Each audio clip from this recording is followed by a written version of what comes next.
Hi there, Min here. So many of us are heading back home for the holidays. So today, in this video, I will help you by providing you 5 ways to improve your folks, your parents' cybersecurity posture. To make things interesting for this video, I will be using some QR codes, and so grab your phones and play along with this video. Now, as always, the links will be in the description below, as well as timestamps for all the different subsections of this video. Oh, and this video will be help promote the Computer Security Day, which is on November 30th this year. So many of you guys may not know that my day job is not doing YouTube videos. I'm actually a cybersecurity guy. So to show that I do have some credibility, here is my CISSP. And also, here is the picture of me with a formerly famous hacker, Boris, back in the 90s. Oh, but that's not the point. The point of this video is not about me, it's about how we can help your parents be more security aware. So let's get started. So first, because of the situation today, we are in the COVID world. I say the first thing you need to do is help your parents set up a digital vaccine card on their phone, on their mobile devices. There's a couple of ways of doing that.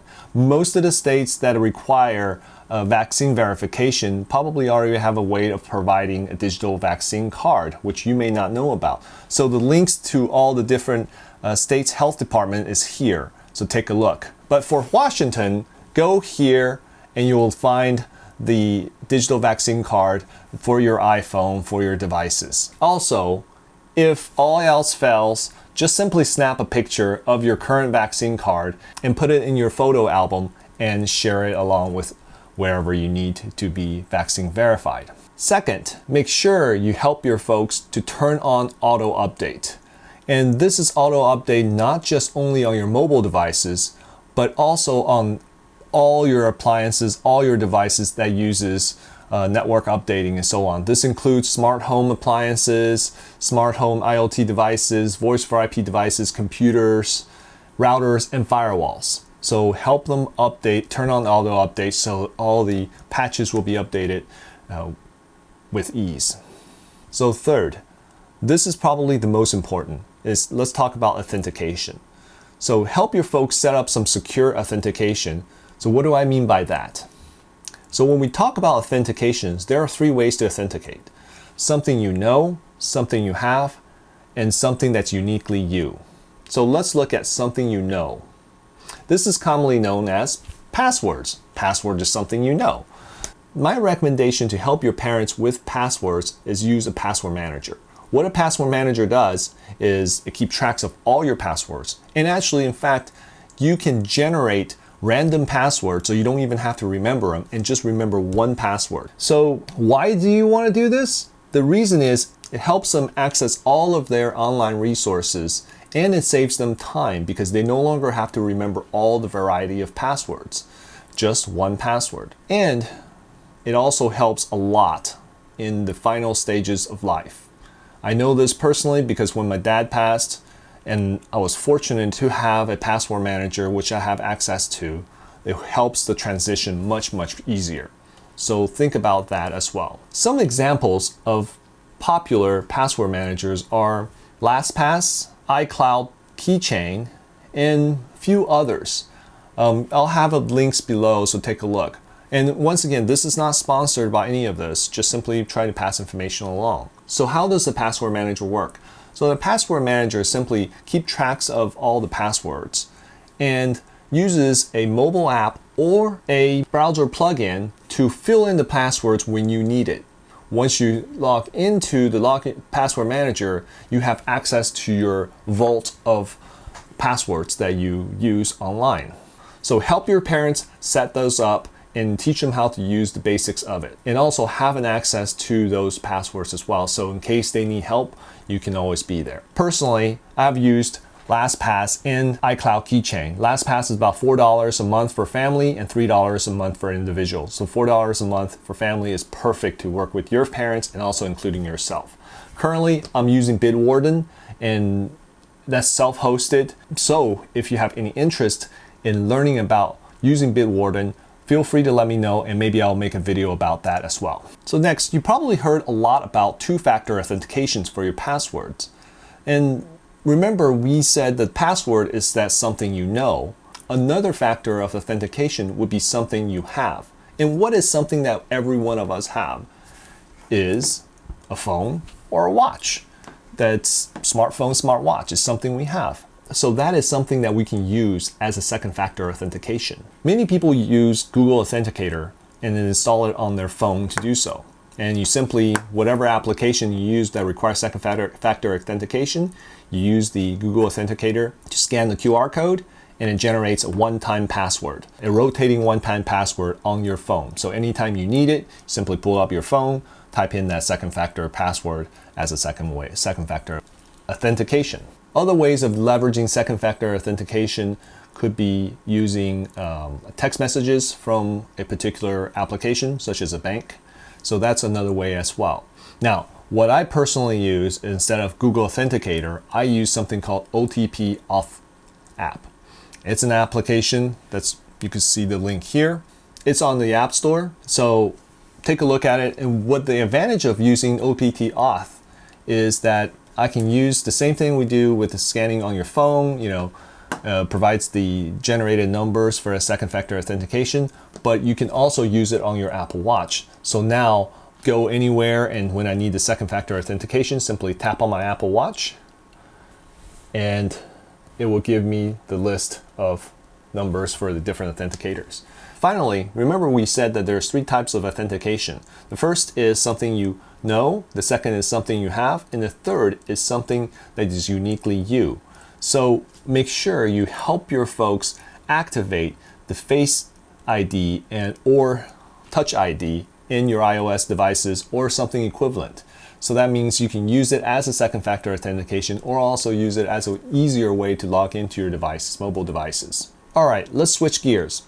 Another thing that can help improve the cybersecurity posture for your folks is backup.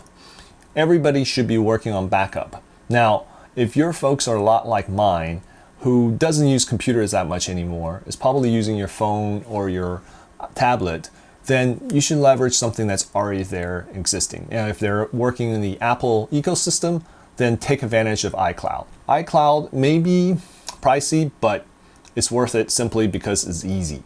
So if you're like me, I'll take ease over anything else, especially when you're away from your folks and trying to help them out. There are many ways to back up the iCloud iOS devices. I'll put the link right over here and take a look.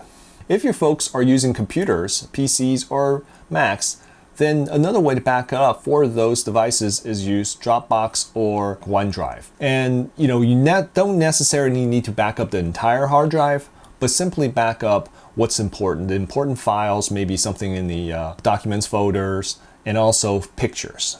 Now pictures, of course, you could back it up from, automatically back up with iCloud, or you can back it up with photo backups such as Dropbox has it, or Google Photo has them. And Google Photo used to have them with unlimited photo backup, but not anymore. But Amazon Photo do. In Amazon Photo, you can back up your full images, full image quality to Amazon Photo, unlimited photo backup. So that is fantastic. The only catch to that is you have to be a Prime subscriber. So check this out here with this link and look into the Amazon Photo. Remember, the purpose of this video is to help your parents out. So we can't be there next to them all the time to help them with tech problems. So a good way to do it is to do it from remote, wherever you are, whenever they have the problem. So one of the things while you're at home, set up remote access to your folks. Now there are many ways of doing that, and one of the ways is to teach your parents how to use screen share in iOS 15. Now I'll have the screen share links here to read about it, take a look at it, and it tells you how to do iOS 15 screen share.